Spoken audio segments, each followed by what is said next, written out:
إن الحمد لله نحمده ونستعينه ونستغفره ونؤمن به ونتوكل عليه ونعوذ بالله من شرور أنفسنا ومن سيئات أعمالنا من يهده الله فلا مضل له ومن يضلل فلا هادي له ونشهد أن لا إله إلا الله وحده لا شريك له ونشهد أن سيدنا وحبيبنا ومولانا محمدا عبده ورسوله أما بعد فأعوذ بالله من الشيطان الرجيم بسم الله الرحمن الرحيم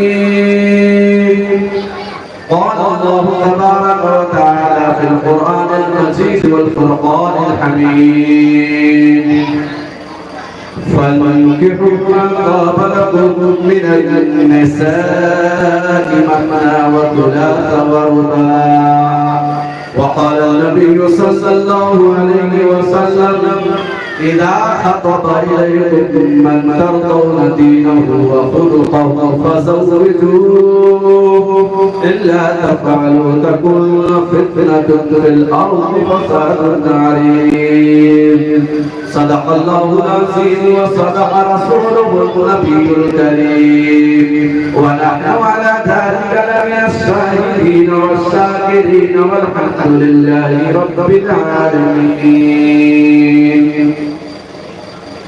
اسٹیج پر تشریف فرما معزز علماء کرام، حاضرین جلسہ، پردہ نشین خواتین، میرے پیارے بھائی، اللہ تبارک و تعالی کا بہت بڑا احسان اور کرم ہوا کہ اللہ تبارک و تعالی نے ہمیں اور آپ کو ایک پاکیزہ مجلس میں بیٹھ کر کچھ کہنے اور سننے کا موقع عنایت فرمایا ہے۔ اللہ تبارک و تعالی سے دعا کریں کہ ہم نے جو بھی آپ کے سامنے قرآن مقدس کی آیت کریمہ کا ایک ٹکڑا اور آقا مدنی جناب محمد رسول اللہ صلی اللہ علیہ وسلم کی مبارک حدیث کا ایک ٹکڑا تلاوت کیا ہے۔ اللہ تبارک و تعالی قرآن حدیث کی روشنی میں صحیح اور سچی بات کہنے اور ہم سب کو اس پر عمل کی توفیق عطا فرمائے۔ میرے بھائی اور بزرگوں، اولا میں اپنے آپ فرمانے حضرات سے ہی درخواست کروں گا، جتنے لوگ بیٹھے ہیں جہاں تک آواز پہنچ رہی ہے، پہلے تو میں ان لوگوں سے حاصل کرتا ہوں کہ جو لوگ یہ سوچ رہے ہیں گھر تک تو آواز پہنچ رہی ہے، اس لیے جلسگاہ میں جانے سے کیا فائدہ ہے، یہی بیٹھ کر سن لیتے ہیں۔ سنیں آقا مدنی جناب محمد رسول اللہ صلی اللہ علیہ وسلم کی پیاری حدیث جو دور سے سن رہے ہیں، مجلس میں بیٹھنے کی فضیلت یہ ہے۔ حدیث کا میں خلاصہ پیش کر رہا ہوں۔ اللہ کے نبی نے فرمایا کہ اللہ تعالیٰ کہتا ہے جو بھی ایسے مجلسوں میں بیٹھتا اس کی چاہے کچھ بھی ہو، عمل کرنے کی ہو یا نہ ہو، اللہ تبارک و تعالیٰ اپنی عزت و جلال کی قسم کھا کر کہتا ہے کہ ایسے مجلسوں میں بیٹھنے والوں کی میں مغفرت کا وعدہ مسلم شریف کی روایت ہے کہ میں ایسے لوگوں کی جو لوگ بیٹھتے ہیں دینی مجلسوں میں، ایسے لوگوں کی تمام گناہوں کو میں معاف کر دوں گا۔ میری عزت و جلال کی قسم سب فرشتوں گواہ رہنا میں تمام لوگوں کو گناہ معاف فرما دوں گا۔ لیکن یہ بھی یاد رکھیں کہ گناہ سے مراد وہ گناہ ہے جن کا تعلق صغیرہ گناہوں سے، حقوق العباد سے، کیونکہ حقوق العباد ہونے کبیرہ گناہ، صغیرہ گناہ اللہ تعالیٰ کا فرما دے گا۔ تمام حضرات کا خاص کرام کرو، ادھر بیٹھ کر سن رہے ہیں، وہ جلسگاہ میں آ جائے تاکہ سننے سنانے کا ایک ماحول بنے۔ اب میں آپ مخاطب کر کے یہ رکھنا چاہتا ہوں، جتنے لوگ بیٹھے ہیں پہلے اپنا قبلہ درست کریں، اپنی نیت درست کریں کہ جو بات انشاءاللہ کہی جائے گی، جو بات انشاءاللہ کہی جائے گی اس پر عمل کریں۔ اگر یہ نیت ہے تو میرا بات کرنا فائدہ مند ہے، آپ کا بیٹھنا فائدہ مند ہے، اور اگر یہ نیت نہیں ہے تو ہمارا بات کرنا فائدہ مند ہے، ہمارا ٹائم ویسٹ ہوگا، آپ کا بھی ٹائم ویسٹ ہوگا، اور سب کر جانتے ہوئے عمل نہیں کریں گے تو بولے جائے گا۔ اس لیے ہاتھ اٹھا کر کے پہلے کہ انشاءاللہ جو بات کہی جائے گی، اگر سچی بات پر عمل کریں گے انشاءاللہ، سب کہہ رہے ہیں نا، ہاتھ نیچے کریں۔ اللہ کے نبی نے فرمایا انما الاعمال بالنیات، بخاری شریف کی پہلی حدیث کون سی کتاب کی؟ بخاری شریف کی سب سے پہلی حدیث۔ ابھی میں تقریر نہیں شروع کر رہا، بلکہ تقریر شروع کرنے سے پہلے میں تھوڑا سا آپ کو جوڑنے کی کوشش کر رہا ہوں کہ آپ جڑ جائیں کہ بات کیا ہونے والی ہے۔ بخاری شریف کی پہلی حدیث ہے انما الاعمال بالنیات، کہ اعمال کا دار و مدار نیتوں پر ہے۔ انسان ہزار نیتوں میں بیٹھ جائے لیکن اگر نیت نہ ہو تو اللہ تعالیٰ توفیق نہیں کرے گا۔ اور آپ کوئی بھی کام کریں لیکن نیت صحیح نہ ہو تو آپ کو اس کا ثواب ملنے والے بلکہ الٹا گناہ ہوگا۔ مثال کے طور پر آپ نماز پڑھنے جائیں، میں سب سے اہم بات تذکرہ کر رہا ہوں کہ آپ نماز پڑھنے جائیں لیکن آپ کی نیت یہ ہو اللہ کی رضا نہ ہو بلکہ یہ نیت ہو کہ لوگ کہیں میں نمازی ہوں، تو آپ کی نماز آپ کے منہ پر مار دی جائے گا۔ کل قیامت کے دن آپ کو یقین پریشان ہو کر جہنم میں جائیں گے۔ کیوں؟ اس لیے کہ آپ نے سجدہ کیا، رکوع کیا، سب کچھ کیا آپ نے، لیکن اللہ کے لیے کیا بلکہ لوگوں کے لیے۔ بات سمجھ آئی بات؟ اسی طرح جو بات کہی جائے گا اگر عمل کرنے کی نیت ہوگی تو اللہ توفیق بخشے گا، اللہ توفیق بخشے گا عمل کی، اور انشاءاللہ عمل کر لیں گے کیونکہ اللہ تبارک و تعالیٰ کو توفیق بخشے گا۔ میرے بھائی اور بزرگوں، اس لیے نیت سب کے درست ہے انشاءاللہ، ہے نا؟ سب اچھی طرح سے نیت رکھیں، کہیں گڑبڑ نہ ہو، کیونکہ یہ بات ہمارے اور آپ ہی پر آنے والی ہے۔ تو میں بات عرض کرنا چاہتا ہوں، پہلی بات تو یہ تھی کہ میں ایسے مجلسوں میں نہیں جاتا۔ میں کیا کہنا چاہ رہا ہوں دوستوں، ایسے مجلسوں میں بیان کرنے میں نہیں جاتا ہوں چاہے میرے کو اپنی کیوں نہ ہو، جہاں مجھے پتا چل جائے کہ گانا بجانا ہوگا۔ جی جی اچھا آپ بتائیے، ایک گانے اور ایک ایسی میں کسی جانور کا پیشاب اس میں رکھ دیں، سچ بتائیے کبھی رکھ سکتے ہیں؟ ایک برتن آپ میں دودھ رکھیں گے جو گندا پانی نہیں رکھیں گے، اگر آپ رکھ ہیں دونوں کو ایک کو ہم ہمارے جیسا کیا کہتے ہیں؟ اللہ تبارک و تعالیٰ اس دل میں ایک چیز چاہتا ہے، صرف اپنی محبت، اپنی محبت بھی اور شیطان کی محبت بھی اللہ تعالیٰ ایسے دل کو پسند نہیں کرتا ہے۔ اللہ تعالیٰ کی محبت آپ دعویٰ کر رہے ہیں، شیطان کی محبت آپ دکھا رہے ہیں، اللہ تبارک و تعالیٰ ایسے دل کو پسند نہیں کرتا ہے۔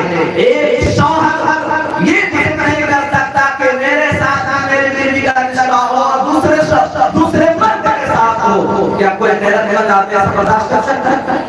کبھی نہیں کر سکتا۔ اللہ کیسے بات پسند کر سکتا ہے کہ میری محبت کے ساتھ شیطان کی محبت شامل ہو جائے؟ میں جو بات کہہ رہا ہوں حدیث سنے کیا کہا اللہ کے نبی جناب محمد رسول اللہ صلی اللہ علیہ وسلم، میں اپنے بات کا اوپر شاید میں سب سے اعلیٰ آقا کرنے جناب محمد رسول اللہ صلی اللہ علیہ وسلم کی حدیث سنانے جا رہا ہوں۔ اللہ کے نبی جناب محمد رسول اللہ صلی اللہ علیہ وسلم نے ارشاد فرمایا کہ جو انسان گانا سنے، جو انسان گانا سنتا ہے، کل قیامت کے دن اس کے کان میں شیشے کو پگھلا کر ڈالا ہے، اس کے کان میں شیشہ پگھلا کر کان میں ڈالا جائے گا۔ دیکھیے جب اس حدیث کو صحابہ کرام نے سنا تو صحابہ کرام کی حالت ہماری کیا حالت ہوتی ہے؟ ہم کو بولنے والے اور سمجھنے لگیں گے، لیکن صحابہ کرام ایسے نہیں تھے بلکہ فوراً سمجھتے تھے نبی کے فرمان کو۔ صحابہ کرام کبھی ایسی مجلسوں سے گزرتے جہاں پر کھانے بجانے کی محفل ہوتی تو صحابہ کرام اپنے کان بند کر لیتے اور ساتھ میں کوئی ہوتا کون سے کچھ دور جا کر بتاؤ کیا گانے بجانے کی آواز آ رہی ہے؟ اگر وہ کہتا ہاں آ رہی ہے تو کان بند ہی رہی اور دور جا کر پھر پوچھتے اور پتہ چلتا کہ آواز نہیں آ رہی ہے، پھر انگلیاں کان سے نکالتا ہے۔ اور ہماری حالت کیا ہے؟ تو خود سن رہے ہیں، اپنی بیوی کو بھی سنا رہے ہیں، اپنے بیٹیوں کو بھی سنا رہے ہیں، اپنے بہنوں کو بھی سنا رہے ہیں، اپنے خالہ کو بھی سنا رہے ہیں، اپنے اماں کو بھی سنا رہے ہیں، تمام لوگوں کو سنا رہے ہیں اور یہ سمجھ رہے ہیں کہ ہمارا رب ہم سے خوش ہوگا۔ خدا کی قسم آپ صرف مقام نہیں ہے بلکہ آپ نے پورے محلے کو بیکار بنایا بنایا کہ نہیں بنایا؟ محلے والے نہ چاہتے ہوئے بھی وہ اس گناہ میں شریک ہوئے۔ اب بتائیے، اچھا گانا سننا اگر صحیح چلے تو نماز کا وقت بجائیے کیوں بند کر دیتے ہیں؟ اذان ہو رہی بجاتے رہیے، بند کیوں کرتے ہیں؟ خدا کی قسم اگر گانا بجانا اذان کے وقت نہ جائے اور حرام ہے تو اذان نہ بھی ہو اس وقت بھی حرام ہے۔ اگر نماز کے وقت بجانا حرام ہے تو اس وقت بھی حرام ہے جب نماز نہیں ہو رہی ہے، کیونکہ جس اللہ کی عبادت کی جا رہی ہے وہ اللہ اذان کے وقت بھی موجود ہے اور اذان کے بعد بھی موجود ہے، وہ اللہ اذان سن رہا ہے اور اذان کے بعد بھی سن رہا ہے، وہ اللہ اذان سے وقت بھی دیکھ رہا ہے اور اذان کے بعد بھی دیکھ رہا ہے۔ آپ کی سجدہ کیا اقرار کر رہے ہیں؟ آپ نے اقرار کیا تھا، یاد کیجیے آپ نے کیا اقرار کیا تھا۔ پہلے بات سنیں کہ اللہ نے کیا کہا آپ کے بارے میں، ہمارے بارے میں۔ قرآن اٹھائیے سورہ بقرہ، قرآن چیز کیا کہتا ہے؟ وہ لوگ کدھر جا رہے ہو؟ کنتم خیر امة اخرجت للناس تأمرون بالمعروف وتنهون عن المنکر۔ قرآن کہتا ہے you are the best people in the world۔ تم تمہاری دنیا کے اندر سب سے بہترین انسان ہو۔ کیوں؟ اس لیے کہ تم لوگوں کو تم خود نیک کام کرتے ہو، دوسروں کو بھی نیک کام کرنے کے لیے کہتے ہو، تم خود برائی سے بچتے ہو اور تم دوسروں کو بھی برائیوں سے بچانے کا فکر کرتے ہو، وتؤمنون باللہ اور اللہ پر ایمان رکھتے ہو اور اللہ پر ایمان رکھتے ہو۔ ہمارا کام یہ ہونا چاہیے کہ ہم خود برائی سے بچے اور دوسروں کو بھی بچائے۔ اب بتائیے کہ ہم تو اپنا قرآن لے کر قیامت میں پہنچیں گے، ساتھ ہی ساتھ پورے محلے کا قرآن لے کر جائیں گے۔ اور ایک بات بتاؤں میں، گھر کے گارجین نہیں چاہتے کہ بچے سچی بات بتا، گھر کا گارجین ذمہ دار ہوتا وہ نہیں چاہتا کہ بچے، لیکن باپ اس وقت کہتا کہ میں مجبور ہوں، میرا بیٹا نہیں مانتا۔ بہت سے لوگ تو کہتے ہیں کہا کہ باہر سے مہمان آئے، وہ کہتے گانا نہیں بجے گا تو کہاں پتہ چلے گا شادی ہے، کیسے معلوم ہوگا؟ سمجھ میں آئی بات؟ اچھا اب بیٹا نہیں مان رہا، ذرا یہی بات اس وقت کہہ دیجیے بیٹا زمین کی کاغذات لے کر جائے اور زمین بیچ لے چلا جائے، دیکھ کے باپ آئے کہ میرا بیٹا نہیں مان رہا ہے، میرا بیٹا زمین بیچ لے، اس وقت سے باپ ہاتھ پکڑ لے گا۔ یہ نہیں، میرے جیتے جیے نہیں ہو سکتا، تمہیں میری لاشوں سے گزرنا ہوگا۔ کہیں گے کہ بولیے ارے بیٹا فرمائش کر دیتا صرف ایک بات میں فلاں لڑکی سے شادی کروں گا، باپ کہتا ہے یہ نہیں ہو سکتا میرے جیتے، میں آ رہا ہوں وہاں پر۔ گناہ کے کام کا باپ یہ کہہ رہا ہے کہ میرا بیٹا نہیں مان رہا ہے، اس کا مطلب یہ ہے کہ آپ بیٹا بن چکے اور بیٹا باپ بن چکا ہے۔ آپ باپ کہلانے کا خدا نہیں، ٹھیک ہے؟ فضول خرچی ہے کہ شادی کے لیے گانا بجانا ضروری ہے، فضول خرچی ہے نا، اور فضول خرچ کرنے والوں کو اللہ تعالیٰ نے کیا فرمایا؟ بھائی قرآن کریم کا 15واں پارہ اللہ تعالیٰ نے فرمایا ان المبذرین کانوا اخوان الشیاطین، کہ فضول خرچی کرنے والے شیطان کے بھائی۔ کس کے بھائی ہیں؟ شیطان کے بھائی، یعنی وہ انسان کہلانے کا حقدار نہیں ہے۔ کیوں شیطان کا بھائی نہیں کہا؟ اس لیے کہ جب انسان فضول خرچی کرتا ہے تو غلطی کاموں میں کرتا ہے، اور یہ بے حیائی کو شیطان کا اثر کشن ہے۔ قرآن کہتا ہے کہ الشیطان یعدکم الفقر ویأمرکم، کہ شیطان فقر سے ڈراتا ہے اور انہیں کسی چیز کا حکم دیتا ہے بے حیائی، وَيَأْمُرُكُمْ بِالْفَحْشَاءِ، بے حیائی کا حکم دیتا ہے۔ اللہ تعالیٰ نے بات قرآن میں کہا وَلَا تَتَّبِعُوا خُطُوَاتِ الشَّيْطَانِ، کہ او میرے بندو تم نے میرا کلمہ پڑھا ہے، شیطان کے نقش قدم پر نہ چل۔ کیا آپ نے کلمہ پڑھا؟ ذرا سینے پر ہاتھ رکھ کر انصاف کی زبان سے بتائیے گا آپ نے کس کا کلمہ پڑھا؟ اللہ کا کلمہ پڑھا؟ کیا کلمہ پڑھا ہے؟ لا الہ الا اللہ، there is no God, محمد رسول اللہ، the prophet محمد صلی اللہ علیہ وسلم، the messenger of Allah۔ آپ نے اقرار کیا نا there is no God، کہ اللہ کے علاوہ کوئی معبود نہیں، یعنی میرا ہر کام اللہ کی مرضی کے مطابق۔ اس کا مطلب یہ ہے میرا دیکھنا اللہ کی مرضی کے مطابق ہوگا، میرا چلنا اللہ کی مرضی کے مطابق ہوگا، میرا سننا اللہ کی مرضی کے مطابق ہوگا، میرا کھانا اللہ کی مرضی کے مطابق ہوگا، میرا پینا اللہ کی مرضی کے مطابق ہوگا، میرا سر وہاں رہے گا جہاں اللہ کی مرضی ہے، اور کی مسجد ہے وہاں میرا سر نہیں لا الہ الا اللہ.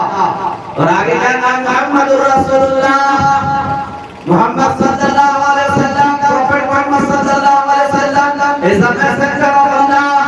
کیا صلی اللہ علیہ وسلم اللہ کے نبی ہیں؟ کیا مطلب اس کا ہے؟ صرف یہ کہہ دینا مطلب نہیں ہے, مطلب یہ ہے کہ اللہ کا جو بھی حکم ہوگا اس میں طریقہ جناب محمد رسول اللہ صلی اللہ علیہ وسلم کا ہوگا.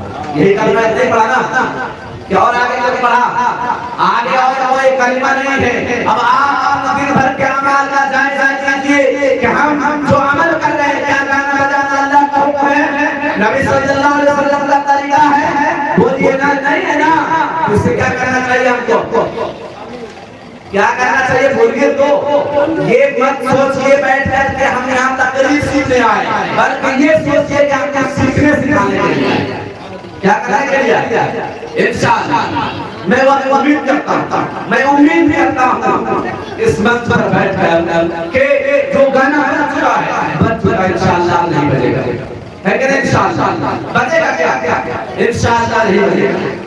سمجھدار لوگ ہیں یہاں کے, میں ہر ایک سے طرح پڑھایا الحمدللہ. یہاں کے لوگ بڑے سمجھدار ہیں ماشاءاللہ, اور ہمارے ماموں اور خالوں کے کیا کہنے ہیں الحمدللہ سب دین سے جڑے ہوئے الحمدللہ. جی ہاں انشاءاللہ سبھی لوگ اپنے شادیوں میں یہ کام نہ کریں. کیوں؟ اب میں جو بتانے جا رہا ہوں وہ بھی کان کھول کر سنیں کہ اس میں آپ کا فائدہ ہے. کیوں؟ اللہ کے نبی کا فرمان سنیے.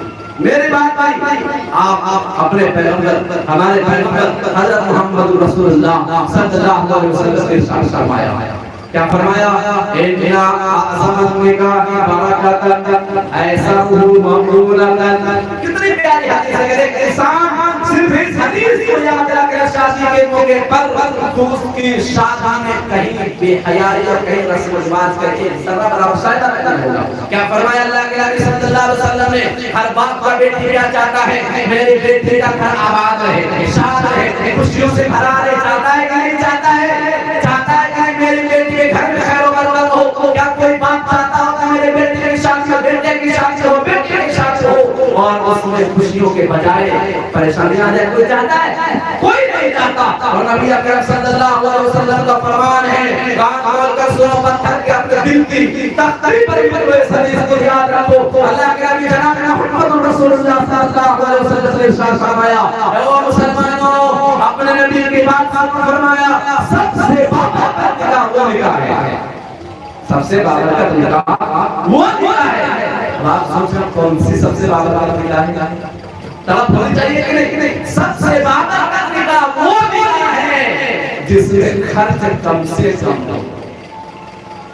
ہم کیا سوچتے ہیں اس کا الٹا, ہم سوچتے ہیں جس میں سب سے زیادہ خرچ ہو, آن بان شان ساری اوقات دکھا دیں. یہ سوچ کوئی لوگ کہیں گے فلاں آدمی نے تو اپنے بیٹے کی شادی میں 10 کروڑ خرچ کیا. کیا کہتے ہیں 10 کروڑ کیا ہے؟ ارے امبانی کا نوکر 10 کروڑ خرچ کرتا کیا ہے؟ بتائیے نا, لوگ تو بیت الخلاء کروڑوں کا بنا رہا ہے. تو کیا یہ کوئی فخر کی بات ہے؟ فخر کی بات تو یہ ہے کہ آج پوری دنیا میں بے حیائی کا ماحول ہے, لوگ غلط کام کر کے فخر کرنا چاہ رہے ہیں. آپ سنت رسول کے مطابق شادی کر کے فخر کریں کہ میں بھی آپ صلی اللہ علیہ وسلم کا امتی ہوں, تم بھی امتی ہو نبی اکرم صلی اللہ علیہ وسلم کا, تم نے بھی شادی کی لیکن تم نے شیطان کو خوش کیا. میں نے بھی شادی کی, میں نے اپنے نبی جناب محمد رسول اللہ صلی اللہ علیہ وسلم. یہ ہے فخر کا مقام. اگر فخر کرنا تو اس بات پر کرے کہ میں نے سنت کے مطابق شادی کی ہے. کیا فرمایا؟ ان اعظم النکاح برکت, کہ سب سے بابرکت نکاح وہ نکاح ہے. کون سی نکاح ہے؟ اللہ کے نبی نے فرمایا ایسا مقبولۃ, سب سے بابرکت نکاح وہ نکاح ہے, وہ گھر خوشیوں سے آباد رہے گا, برکتوں والا گھر ہوگا, خیر و برکت ہوگا. ایسے نکاح میں, ایسے شادی میں جس میں خرچ کم سے کم ہو. نبی کہتے ہیں اگر تم چاہتے ہو تمہاری شادیوں میں برکت ہو تو خرچ کم سے کم کرو. اس کا الٹا یہ ہوا کہ اگر آپ فضول خرچی کر رہے ہیں تو آپ کی شادیوں میں برکت نہیں. اور برکت کا مطلب آپ کیا سمجھتے ہیں؟ برکت کہتے ہیں ایسے برکت کیا ہے مطلب؟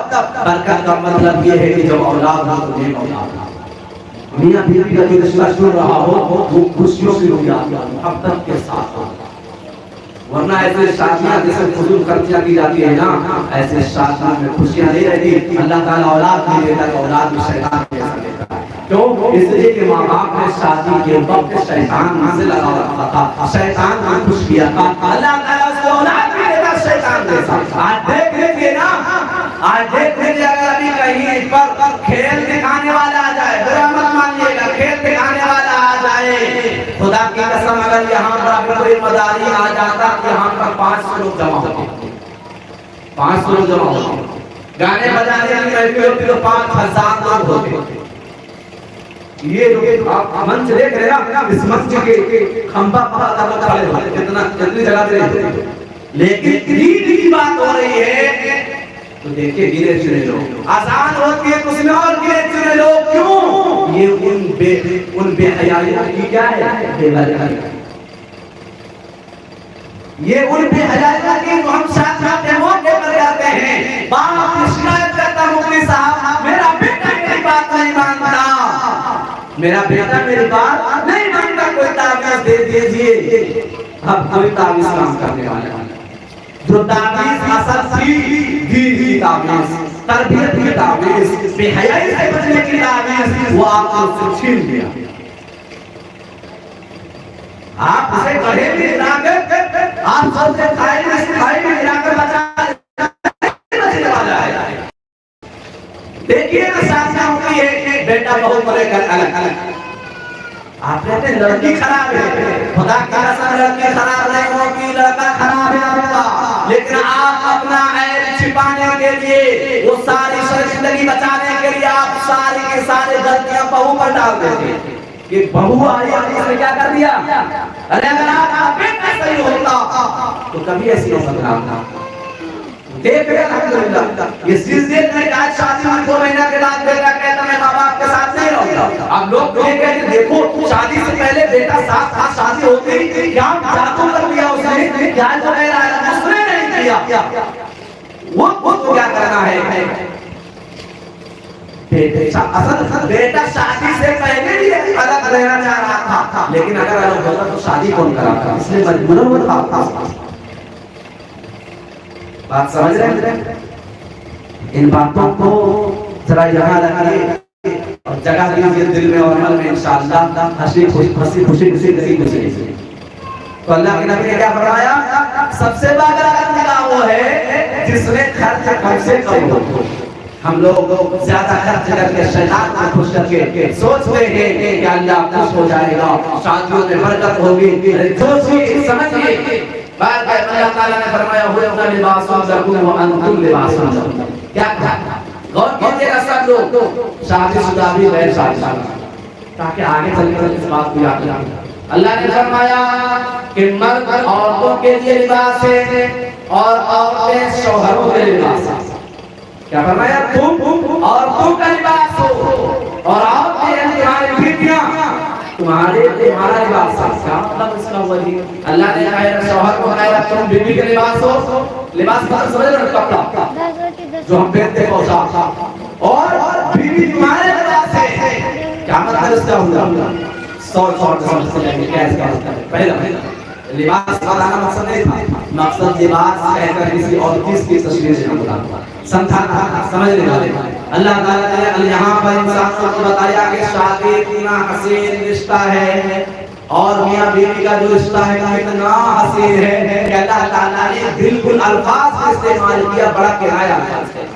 فرمایا کہ تم ان کا لباس ہو، یعنی جس طرح انسان کپڑا پہن کر خوبصورت ہوتا ہے، جس طرح انسان کا کپڑا پہنتا ہے تو خوبصورت بن جاتا ہے، اسی طرح جب انسان شادی کرتا ہے تو پھر ان کی زندگیوں میں اچھائیاں آتی ہیں، نیکیاں آتی ہیں۔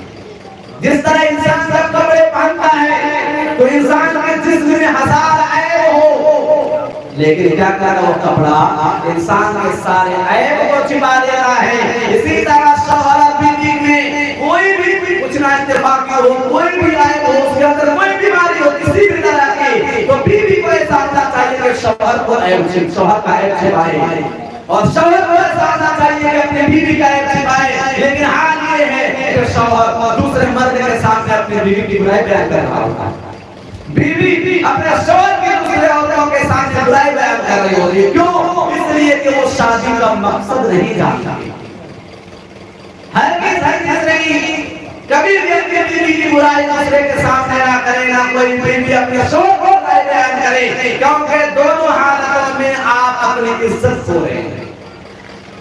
انسان جتنا لباس پہنتا اتنا خوبصورت لگتا ہے، اگر انسان صرف کمر پر کپڑا لپیٹ لے تو کیسا لگے گا؟ بدن کھلا پیر کھلا تو اتنا خوبصورت نہیں لگے گا۔ اگر انسان پورے کپڑے سے خالی ہو جائے تو خوبصورت لگے گا؟ بتائیے، نہیں لگے گا۔ کیا تشبیہ دی اللہ تعالیٰ نے کہ تم لباس ہو کہ جس طرح کے انسان بغیر کپڑوں کے خوبصورت نہیں لگ سکتا، کپڑا لگنے کے بعد جسم سے ٹکرانے کے بعد پہننے کے بعد انسان خوبصورت ہو جاتا ہے، اسی طرح انسان شادی کے بعد وہ خوبصورت ہو جاتا ہے، اس کی زندگی حسین اور جمیل ہو جاتی ہے۔ آج کیا کرتے ہیں؟ آج جیسے گھر میں خوبصورت نہیں لگتا بغیر کپڑوں کے انسان، آج وہ لڑکوں کی عمر ہو جاتی ہے، لڑکیوں کی عمر ہو جاتی ہے، شادی نہیں کرتے، بیٹا کہاں رہا، مکان بنائیں گے، دکان بنائیں گے، تب شادی کریں گے، جب تک بیٹا باپ کے لیے بہت ڈھونڈ چکا ہوتا ہے۔ بیٹا باپ سوچ رہا ہے اپنے بیٹے کے لیے بہت ڈھونڈیں گے، اور بیٹا تو بہت ڈھونڈ چکا پہلے، میں بچہ تھا کہ نہیں بچہ کو آکے سنا میرے جانتے والے لڑکا کورٹ میرج کر کے بیٹھا ہو، نہ ماں کو پتا نہ باپ کو پتا نہ کسی، نہ لڑکی والے لڑکے والے کسی کو نہیں۔ اب جب رشتہ لگنے کی بات آئی تو لڑکا شادی کر دیا۔ یہ حال کیوں ہے؟ یہ حال لڑکے کی عمر ہو چکی ہے، لڑکی کی عمر ہو چکی ہے، اور باپ نوٹ جمع کرنے کے چکر میں ہے، جبکہ اللہ کے نبی جناب محمد رسول اللہ صلی اللہ علیہ وسلم نے ارشاد فرمایا، یا معاشر الشباب من استطاع منکم الباء فلیتزوج، اے نوجوانوں کی جماعت، اگر تمہارے اندر اتنی استطاعت ہو جائے کہ تم اپنے بیوی کے خرچے اٹھا سکو، اس کے حقوق کو ادا کر سکو، شادی کر دو۔ کیا کر دو؟ ہم کہتے ہیں یا رسول اللہ کتنا میں کام نہیں چلے گا، مکان بھی چاہیے، دکان بھی چاہیے، تو جب تک بیٹا مکان دکان بیچ کر کے گھر فرا۔ یہ آج کے حیاتوں کی ایک وجہ یہ بھی ہے کہ آج لڑکی کی عمر ہو چکی ہے لیکن شادی نہیں کر رہے، لڑکی کی عمر ہو چکی ہے نظام میں داخل کر رہے ہیں۔ ہر کس داخل کے یاد رکھیے بات ایک مسئلہ کہ اگر آپ کے بیٹے کی عمر ہو چکی ہے، آپ کی بیٹی کی عمر ہو چکی ہے شادی کی، اور آپ شادی نہیں کر رہے ہیں، اور آپ کا بیٹا یا بیٹی غلط راستے پر چل جاتا ہے، خدا کی قسم قیامت کے دن آپ کا بیٹا بلا جائے گا، آپ کی بیٹی بلا جائے گی، اور آپ کا گریبان بھی نہیں بچنے والا، آپ بھی کل اللہ تبارک و تعالیٰ کے سامنے میدان محشر میں کھڑے ہیں۔ کیوں؟ آپ باپ کے ذمہ دار تھے، آپ کی ذمہ داری تھی، لیکن آپ نے تاخیر کی، جس کی وجہ سے وہ غلط راستے پر پڑا ہے، بچنے والے نہیں۔ کیا فرمایا؟ جب شادی کر دو گے فَإِنَّهُ أَغَضُّ لِلْبَصَرِ، ایک اور میں یا کر دوں، یا فرمایا گیا مَنِ اسْتَطَاعَ مِنكُمُ الْبَاءَ، کہ جس کے اندر استطاعت ہو، کس کو کہا جا رہا ہے؟ نوجوانوں کو، اے نوجوانوں استطاعت ہو تو شادی کرو۔ اس کا مطلب سمجھے کیا ہو گیا؟ اس کا مطلب سرکار کیا ہو گیا؟ اچھی طرح سنیے بس، اللہ کے نبی کے جملے ایسے، ہر جملے ایسے ہوتے ہیں جو بات کو ایک ہوتی ہے لیکن اس کے اندر معنی کا سمجھدار ہوتا ہے۔ جی ہاں، اس کا مطلب کس سے کہا جا رہا ہے؟ نوجوانوں سے، اے نوجوانوں تمہارے اندر سکت ہے شادی کرنے کی تو کرو۔ اس کا مطلب کیا ہوگا؟ نہیں ہے تو نہیں کرنا۔ دوسرا معنی یہ ہوا شادی کا سارا خرچ تمہارے اوپر، لڑکی کے اوپر نہیں ہے، لیکن ہم کیا کرتے ہیں؟ سارا کا سارا خرچ شادی کا کس سے لیتے ہیں؟ لڑکی والے سے۔ گویا کہ حدیث میں یہ کہا گیا اگر نوجوانوں اگر تم اپنے آپ کو مرد کہتے ہو تو شادی کرو، لڑکی والے سے مت مانگو، اور اگر تم اپنے آپ کو نامرد سمجھتے ہو تو کٹورا لے کر بھیک مانگو، لیکن لڑکی والے سے نہ مانگو، کیونکہ اللہ کے نبی نے آگے فرمایا کہ اگر تمہارے اندر بیوی کے خرچ اٹھانے کی طاقت نہیں ہے، شادی کرنے کی طاقت نہیں ہے، لوگوں کو کھلانے کی طاقت ہے، چھوٹ چھوٹ کے شادی کرنے کی طاقت نہیں ہے، بیوی کے خرچ اٹھانے کی طاقت نہیں ہے، تو تم روزہ رکھو،